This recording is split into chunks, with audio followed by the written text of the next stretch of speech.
আসসালামু আলাইকুম। অনেকে বলছেন রিমিরকে শখের সেই পুরুষটি গ্রেপ্তার হবে, আটক হবে, তার কি কোনো শাস্তি হবে? না, অবশেষে তাকে আটক করেছে, গ্রেপ্তার করেছে পুলিশ। প্রিয় দর্শক, চট্টগ্রাম ফুটিয়ার ঘটনা।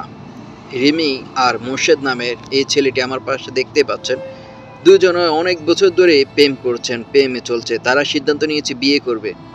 গায়ে হলুদও হয়েছে, বিয়ে অনুষ্ঠানের দিন তারিখ সব কিছু ঠিক করে ফেলেছে। কিন্তু এর মধ্যে তার সেই প্রেমিক, বর্তমানে হবু স্বামী, যৌতুক চাচ্ছে, টাকা চাচ্ছে, পরিবারের কাছে টাকা চাইছে। তো পরিবারে, এই রিমির পরিবারে যেভাবে হোক টাকা জোগাড় করে দিয়েছেন। কিন্তু এই বিষয় নিয়ে পরিবারে তো একটু নানান ধরনের কথা বলবে যে এতদিন এত বছর ধরে প্রেম প্রীতি করলা, এখন তোমার সেই প্রেমিক এখন টাকা ছাড়া মানে তোমাকে বিয়ে করবেন, এই ধরনের নানান ধরনের পারিবারিক বোঝেন না কথাবার্তা বলে। তো এই বিষয়টা সহ্য করতে পারেনি রিমি এই বিষয়টা সহ্য করতে পারেনি, সহ করতে পারেনি। সে একটি চিরকুটে লিখে গিয়েছেন তার মনের কথা। চিরকুটের মধ্যে লিখেছেন, প্রিয় শখের পুরুষ, তুমি আমাকে আর এই দুনিয়াতে থাকতে দিলা না। অনেক ভালোবেসেছি তোমাকে। বিয়ে করো, তুমি এবার মন ভরে বিয়ে করো।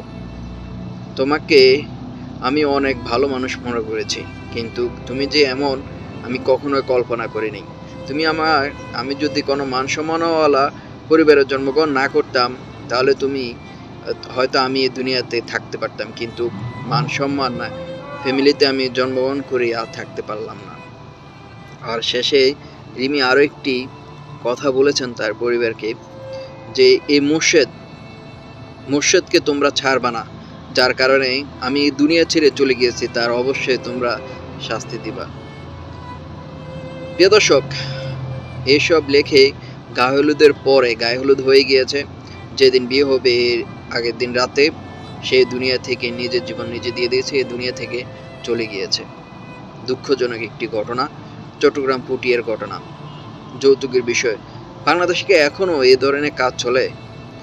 মেয়েটা তো মার্শাল্লাহ দেখতেও সুন্দরী। আর এই মিজানুর রহমান মুর্শিদ, সে একজন ব্যাংক কর্মকর্তা। একজন শিক্ষিত লোক হয়ে কিভাবে একজন মানে নিজেরকে বিক্রি করে দিতে পারে?